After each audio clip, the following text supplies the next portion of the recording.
Salut à tous, Salut. c'est Pixel et Louis pour cette 101ème critique de la chaîne. Je vous avais promis un invité, donc bon, Louis vous le connaissez déjà, c'est pas exactement la façon dont je prévoyais ça, mais c'est notre première critique en duo, seul, sans Fabien. Mais tu sais qu'on t'entendra pas en fait si tu parles pas assez fort. Oui, mais j'ai pas forcément envie. Ça va bien. Voilà, c'est dit. Donc, on va parler de Jean-Christophe et Winnie. Donc déjà, j'ai pas mal de choses à vous en dire. J'ai raté le réalisateur, mais je sais plus exactement qui c'est. Mais c'est pas trop grave. Non, c'est quand même. Enfin bref, voilà. Ce qu'il faut avant tout savoir, c'est que le film a été injustement, sans aucune justification, reporté de plus de 2 mois en France. C'est un film qui aurait dû sortir le 1er août. On a eu la chance de le voir cet après-midi en avant-première.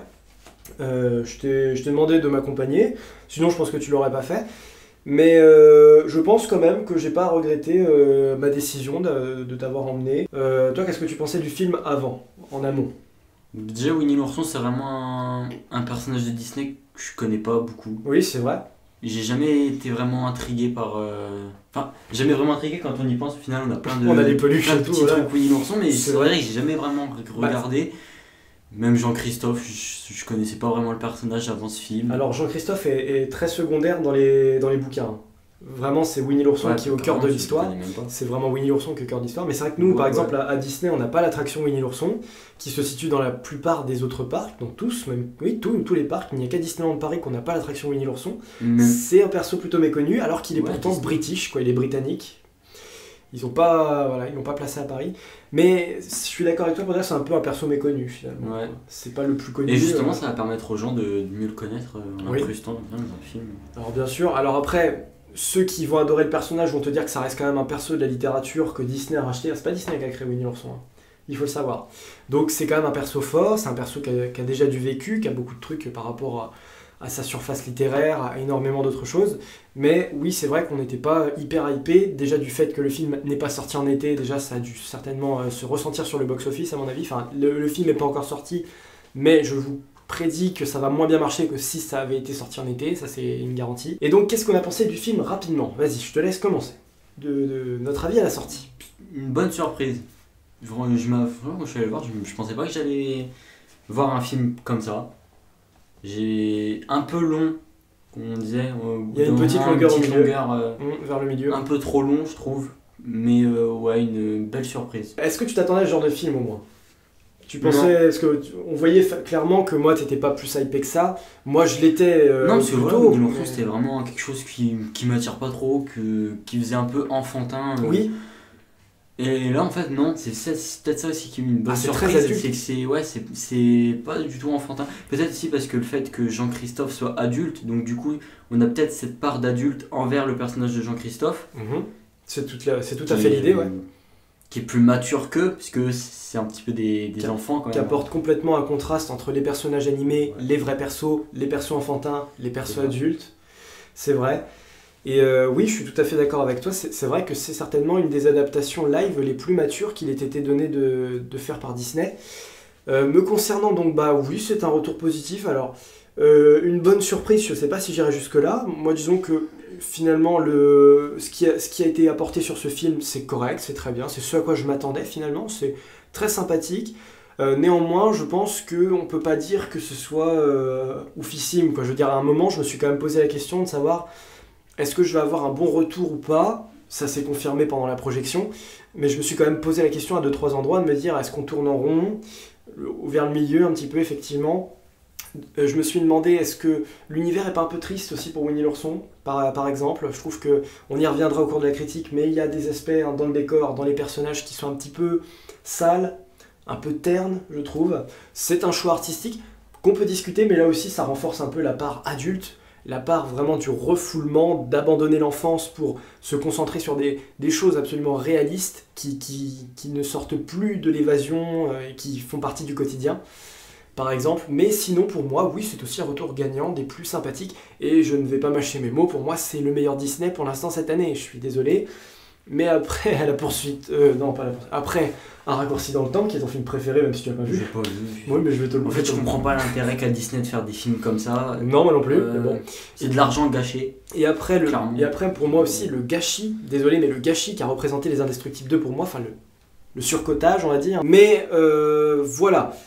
Ce Winnie l'ourson, finalement, version 2018, il est cool, on va dire, même par rapport au doublage. Je trouve que les personnages sont assez sympathiques quand on les découvre, quand on les voit. Ils ont gardé cette très bonne idée, je trouve, qui est au début ouvrir le livre, parce que c'est que ça, l'attraction. Winnie l'ourson représente avant tout des livres, des chapitres, des petites histoires qui sont brièvement racontées au début avec Jean-Christophe qui grandit et doit donc partir, fuir un petit peu en quelque sorte la forêt des rêves bleus pour justement devenir un adulte. Et ça, j'ai trouvé que c'était assez intéressant, donc c'est plutôt maîtrisé, l'œuvre d'origine, elle est bien retransposée, il y a vraiment il y a une fidélité, c'est bien fait. On entend même quelques thèmes des dessins animés Winnie l'ourson à l'oreille. C'est assez discret niveau musique, mais c'est vrai que niveau chanson, c'est ce que je te disais un petit peu. C'est sympa, mais c'est le minimum par contre. Oui. Je m'attendais vraiment... Après, chanson Winnie l'ourson, moi personnellement, je ne connais pas, à part celle de Tigrou. Oui. Et encore, je connais l'air, les paroles, je les connais pas. Ouais, parce que tu avais ce fameux jouet dont on parlait tout à l'heure quand tu étais petit, Qui faisait la musique de Tigrou, voilà, avec sa chanson sur les sauts, sur les bons, je crois. Il y en a beaucoup d'autres, en fait, finalement, si vous connaissez un peu l'univers Winnie l'ourson. Il y a la chanson qui malheureusement n'est pas présente dans le film, mais j'aurais aimé, du rêve de Winnie avec les effélents et les nouifs. Il me semble qu'il y a des chansons autour de Winnie et du miel, bien entendu. Et finalement, c'est vrai que moi, c'est le reproche que je peux faire un peu au film. Là, je vous ai parlé de l'absence de chansons. C'est aussi l'absence de contexte un peu Winnie l'ourson. Parce que finalement, c'est pas un film dans lequel tu vas voir les centaines de pots de miel dans le garde-manger de Winnie. C'est pas un film dans lequel tu vas voir des abeilles. C'est pas un film dans lequel tu vas te balader tranquillement dans la forêt des rêves bleus, enfin pas celle que t'imagines en tout cas. J'ai trouvé ça extrêmement bizarre que tous les personnages sont typés peluches. Vraiment, on dirait des peluches comme ça, quoi, vraiment, avec des espèces de coutures, des poils un peu rebiqués, à l'exception de Coco Lapin et de Maître Hibou qui, eux, sont designés de façon plus réaliste, sans aucune apparence peluche. J'ai pas compris pourquoi avoir fait exception de ces deux-là, alors que tous les autres sont vraiment des petites peluches, des petits jouets, quoi. Qu'est-ce que t'en as pensé, toi? Bah ouais, c'est vrai, sur le coup, je l'ai pas remarqué. Moi, ça m'a tout de suite fait boum. C'est vrai que quand tu me l'as redit, après, je suis ah ouais, c'est vrai, il a raison, comme le lapin et le hibou, Oui. c'est des vrais, enfin, ils paraissent plus vrais. Moi, ça m'a tout de suite dénoté. C'est vraiment un reproche qui n'est pas dégueulasse, tu vois, si tu veux, mais j'ai pas compris. Pourquoi vous avez fait ça? Pourquoi ils sont si différents des autres? Coco Lapin et Maître Hibou sont vraiment tout à fait à part. Animaux, non. Mais c'est vrai que Coco Lapin et Maître Hibou, tu les mets dans le long. Eux, ils peuvent bouger, ils paraissent pas des vrais animaux, parce que c'est normal de voir des lapins et des hiboux, alors qu'un ours jaune avec un t-shirt rouge de cette taille-là. Voilà, et qui parle toujours à dire des bêtises. Mais c'est vrai, d'ailleurs, tu vois, Coco Lapin et Maître Hibou, c'est les seuls qui ne vont pas à Londres dans le film. Petit spoil, hein, mais voilà. Les kangourous. Et maintenant, on va parler de Ewan McGregor, donc un acteur qui vraiment pour moi est un porte-bonheur, c'est une chance de l'avoir dans son casting. Moi, je l'ai trouvé très bon. Oui. Moi, j'ai vraiment trouvé qu'il était exceptionnel. Il joue un Jean-Christophe peu commun, parce qu'on en a parlé un petit peu aussi avant de faire cette critique. C'est un Jean-Christophe qui, forcément, avec ses responsabilités d'adulte, a complètement refoulé et oublié son enfance, au point d'en devenir un peu insupportable, hein, par moments, d'être trop plongé dans son travail. A raison, bien sûr. Même sa famille. Voilà, parce qu'il zappe totalement sa famille. C'est là qu'on vient vers des thématiques Disney assez communes, entre la recherche de soi et la recherche des autres, et généralement les deux sont en conflit. Mais il nous apporte quand même un Jean-Christophe particulier, qu'on voit plus à l'écran évidemment en tant qu'adulte qu'en tant qu'enfant, mais il fait un super grand taf, quoi. Je sais pas si tu as autre chose à souligner vis-à-vis de McGregor, mais heureusement... T'éternues beaucoup. Alors je parlais tout à l'heure de l'aspect un peu terne du film, l'aspect un petit peu triste, il y a souvent de la grisaille. Oui. Surtout au moment où ils perdent les personnages, oui, quand ils reviennent dans la forêt. J'ai vu un parallèle à ça. Alors, on voit que quand Jean-Christophe est lui-même son personnage adulte qui s'en fout de la forêt des rêves bleus, il fait moche. Et à la fin, justement, le soleil revient au fur et à mesure, à chaque fois qu'il se tourne un petit peu plus vers les habitants de la forêt des rêves bleus. Mais est-ce que, justement, t'as pas trouvé qu'on s'éloignait beaucoup, peut-être même un peu trop de l'univers dessin animé, finalement? Si, mais d'un autre côté, c'est pas forcément quelque chose de négatif.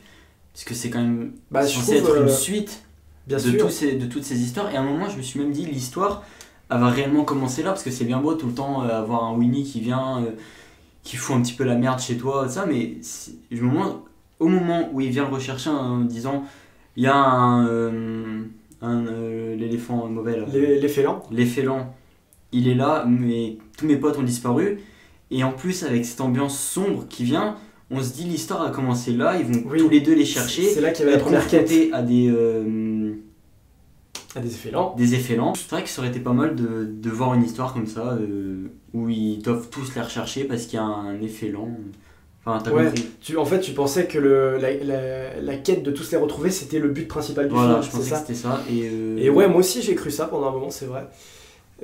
Mais ouais, pour en revenir à ce que je disais sinon tout à l'heure, c'est que finalement je trouve que la forêt des rêves bleus, on n'y reste pas très longtemps. Je dis, alors je trouve que c'est excellent d'en faire un film plus adulte, bien sûr, mais de là à vraiment couper tous les ponts, vraiment avec ce qui fait le dessin animé. Mais après, je sais pas par exemple pour des enfants si c'est une bonne idée, tu vois. Parce moi j'avais l'impression que les deux gamins derrière nous, ils avaient un peu l'air de se faire chier sur la fin vers du la film, tu fin, vois. vers la fin. Mais il y a une longueur. Hein, C'est film, très... Le fait que ce soit très adulte fait que c'est pratiquement plus familial, quoi. C'est pas vrai. Même si on se marre bien, on va parler du rire dans un instant aussi, il y a beaucoup de comic relief très intelligents, c'est du rire finalement plutôt adulte, notamment avec Bourriquet. Bon, c'est plutôt un peu universel à ce niveau-là, on peut rire de tout avec lui et Winnie, mais les intrigues, le décor est loin d'être rêveur, est loin d'être Disney. Alors j'en avais parlé par exemple dans Peter Elliot le Dragon, où j'avais trouvé que c'était mal foutu, que ça servait à rien. Ici, il y a un sens, mais par contre, en faire trop, abuser peut-être de ce côté vraiment réaliste, et vraiment l'Angleterre, c'est des forêts sombres, avec des feuilles au sol partout, un décor d'automne permanent. Parce que même dans Londres, il fait rarement beau sur leurs plans, c'est rarement... Enfin, c'est un peu... Je trouve que c'est très british, c'est super. Mais on dirait pas un film Disney, tu vois, bientôt, je dirais. T'as pas cette impression, toi ? J'ai presque pas l'impression que c'est un film Disney, moi. Tellement c'est mature, tellement c'est british, tellement c'est... Voilà, quoi. Il manque un peu cette pixie dust. Non, si, c'est vrai, c'est vrai. Après, c'est pas forcément un reproche, mais c'est un vrai constat. C'est assez particulier, c'est pas forcément très enfantin, même si... Mais c'est une bonne chose que Disney ils Oui. se mettent Bien sûr. à faire des choses. Parce que c'est quand même. Comprend un personnage comme. Enfin, l'univers même de Winnie l'ourson, qui est quand même un univers qui fait très enfantin. C'est intelligent d'en faire quelque chose D'inverser. d'adulte, Ouais. de plus sombre. D'un Bon, peu après, plus triste, c'est un pas peu non plus triste. sombre de ouf, mais. Un peu plus triste, quoi. Ouais. Mhm. Oui, bien sûr, mais c'est ce que je disais, attention à ne pas trop en abuser pour ne pas trop perdre le jeune public, quoi. C'est juste ça, la petit truc entre parenthèses que je mettrais. L'humour, comme je vous en parlais tout à l'heure, on a surtout un Bourriquet qui se lâche. Alors, Bourriquet, Même Winnie, franchement. Winnie On était les également. deux seuls bouffons à rire dans la classe. En même temps, Dans la salle. dans la classe. On se marre bien en même temps avec des personnages comme ça, c'est plutôt simple. Winnie et Bourriquet sont vraiment irrésistibles. Et c'est... si vous connaissez Bourriquet, voilà, c'est un mec en dépression non-stop, donc dès que tout le monde est content, il va dire « Youpi, je vais me tuer ». Et Winnie, après, oui, je sais qu'il t'a pas mal fait rire, toi Ah, aussi, ouais. parce En que plus, c'est Winnie, la voix de Winnie, en plus, elle est. Winnie il se tape des moments d'absence, quoi, où vraiment, enfin, c'est Il un est gros... perché. C'est un gros bêta, c'est sûr, mais c'est pour ça qu'il nous fait rire, parce que il fait de tort à personne, il s'énerve jamais, mais parfois il est un peu agaçant, quoi, Sweeney, quoi. T'as envie de lui dire assieds-toi, bouge plus, il s'enfuit, il s'amuse à dire tout ce qu'il voit par la fenêtre dans le train, une vache, ça je sais pas ce que c'est. Oui, finalement, non, l'humour c'est un point fort. Pour moi, c'est ce qui a le mieux marché dans le film, franchement, c'est pas mal. Je sais pas si t'avais d'autres scènes comme ça à remarquer, mais même Tigrou Mais fait. les scènes où ils font les peluches, ça m'a beaucoup fait rire. Quand ils sont obligés de devenir comme ça, un peu comme Woody et Buzz dans Toy Story pour pas se Ouais. faire voir. Ouais.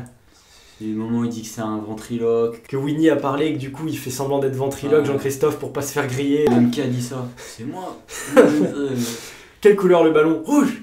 Voilà. Rouge. Tigrou, même lui il est marrant, mais lui c'est pas des vannes, c'est juste son comportement toujours à 200 Ouais, lui allures. c'est peut-être le personnage qui pourrait faire rire les enfants. Oui, voilà, c'est ça, parce que il a un feu sur la langue, il saute Il dans est tous tout le les temps sens. agité, il tombe, il se coince Voilà. la queue. Il dit des bêtises, mais des bêtises beaucoup plus enfantines. Donc ouais, finalement, retenez surtout que ce Jean-Christophe, ce qui marche très très bien finalement, c'est l'humour, peut-être là aussi un peu plus adulte, mais qui finalement rassemble un peu tout le monde sous le même toit. Au milieu, on a une absence, tous les persos foutent le camp, tous, sauf deux, Winnie et Jean-Christophe. Et ils arrêtent pas de se chamailler à ce niveau-là. C'est ça qui apporte un espèce de petit ventre mou au milieu. Je sais pas si tu l'as senti comme ça. c'était un peu. Ouais, Tu te dis, merde, où sont les habitants de la forêt des rêves bleus? Où est le décor de la forêt des rêves bleus? Et où sont les personnages réalistes qu'on t'a introduits en début de film? On ne voit plus personne. Et heureusement, ça revient en fin de film, vers le deuxième tiers même, on va dire. Heureusement. Heureusement, parce que c'est là que j'ai vraiment eu beaucoup de crainte au niveau du film, quoi. Sinon, c'était ça. Bilan pour ma part de ce Winnie l'ourson, un film très sympathique, un film que je vous recommande si vous êtes fan de Disney. Sinon, c'est pas forcément la peine, c'est pas ce qu'il y a de plus impressionnant, c'est pas ce qui a été le plus communiqué non plus malheureusement. Ça vaut ce que ça vaut, Winnie l'ourson, c'est très sympathique, ça rejoint, je pense, et ça continue l'univers du dessin animé, des dessins animés. On y retrouve des personnages très attachants, sortis un petit peu de leur contexte, n'ayons pas peur de le dire. On retrouve des personnages qui ont un design très différent, qui semblent être un petit peu des versions tout à fait futuristes finalement de ce Winnie l'ourson. C'est un Winnie l'ourson qui a pris 30 ans de solitude. En termes de design, vu que c'est des personnages représentés un petit peu comme des peluches, on aurait pu croire que c'était le fruit de l'imagination du Jean-Christophe de 10 ans environ, Ouais. des premières fois. Ouais, c'est vrai que je me suis posé la question de savoir si l'univers était réel ou si ça venait de son imagination aussi. Oui, mais c'est réel. Mais non, c'est réel, bien sûr. Après, le choix de l'esthétique, il est là, voilà, moi je l'accepte tout à fait. Mais c'est juste que ce qu'il faut savoir, c'est que c'est des personnages qui vraiment sont un peu le fantôme de ceux du dessin animé, tout en gardant leur identité, ce qui fait la force des personnages. Ils sont tous exactement pareils, mais vraiment dans un univers plus terne, comme je vous l'ai dit, plus triste, ça on en a parlé, qui sont toujours aussi drôles, mais qui sont peut-être plus ou moins présents, plus ou moins absents à certains moments du film, ça se remarque, c'est moins festif, c'est beaucoup moins coloré, c'est beaucoup plus adulte, ce sont des questions vachement plus sur la responsabilité, les obligations d'un père de famille. On ne va pas du tout s'attarder sur l'histoire des carottes de Coco Lapin ou sur le gâteau d'anniversaire de Tigrou comme c'est le cas dans les livres, dans les dessins animés. Non, ce n'est pas du tout finalement à ma sauce. Pour finir cette conclusion de ma part, pour moi, c'est pas un film pour enfants. C'est un film pour les nostalgiques, pour les gens de notre âge, on va dire à nous, allez 20 ans minimum, toi parce que t'es un peu largué aussi pour le coup, t'as pas la référence Winnie l'ourson qui vient vers toi, alors que moi je l'ai quand même un peu avec les films d'animation des années 2000, t'étais petit. Donc c'est un film pour les nostalgiques qui veulent se dire vous avez grandi, regardez comment l'univers Winnie l'ourson peut grandir à vos côtés et comment on peut vous le faire revivre à nouveau dans un autre contexte. Voilà à quoi ça répond, donc c'est encore un film finalement doudou, encore un film peluche, ça c'est le cas de le dire, où le but est de vous faire venir, vous, les personnes de 20, 30, 40 ans, qui avaient apprécié Winnie l'ourson, qui êtes devenu vieux, qui êtes devenu père de famille, pour les faire découvrir éventuellement à vos enfants, vos grands-enfants. Mais je ne suis pas sûr que ce soit la cible dessin animé vraiment familial, divertissement, centre aéré, des mercredis, où vous allez voir ce film avec un gamin de 7, 8 et 10 ans. Pas sûr, pas certain. Voilà pour ma conclusion. C'est pas un excellent film, mais un bon film. Une bonne surprise. Après, si vous êtes fan de Winnie l'ourson, parce que moi j'en connais, c'est des fous de Winnie l'ourson, allez le voir, parce que c'est quand même, on peut découvrir un autre Winnie l'ourson. Ou le retrouver aussi. Le retrouver. Et moi, ce Winnie l'ourson là, il m'a un peu fait penser à Alice au Pays des Merveilles de Tim Burton. Exact, je voulais vous parler de Hook aussi. Le film a vraiment un rapprochement avec Hook, entre le personnage qui sort de son univers de rêve pour y retourner 30 ans plus tard. C'est un peu ça. Voilà, c'est ça. C'est un enfant qui était dans un monde merveilleux, qui était un peu la décide, qui d'un coup va en partir pour ensuite y revenir des années plus tard quand il sera adulte et mature. Son ancienne personnalité, quoi. Ouais. Voilà. C'est vrai qu'il y avait ce parallèle-là à faire. C'est vrai qu'aussi que pour accéder à cet endroit, on entre par une espèce de une espèce de trou de lapin dans un arbre, une espèce de brèche, quoi. Ça fait encore penser exactement comme tu l'as dit, Alice au Pays des Merveilles, que ce soit le dessin animé, l'œuvre de Lewis Carroll ou le film de Tim Burton. Les trois commencent par une chute, par un passage, une chute. Moi, je vais plus celui de Tim Burton, vu que c'est un retour. Ouais. C'est vrai qu'elle y retourne et même elle a des flashbacks de elle quand elle voit le chat.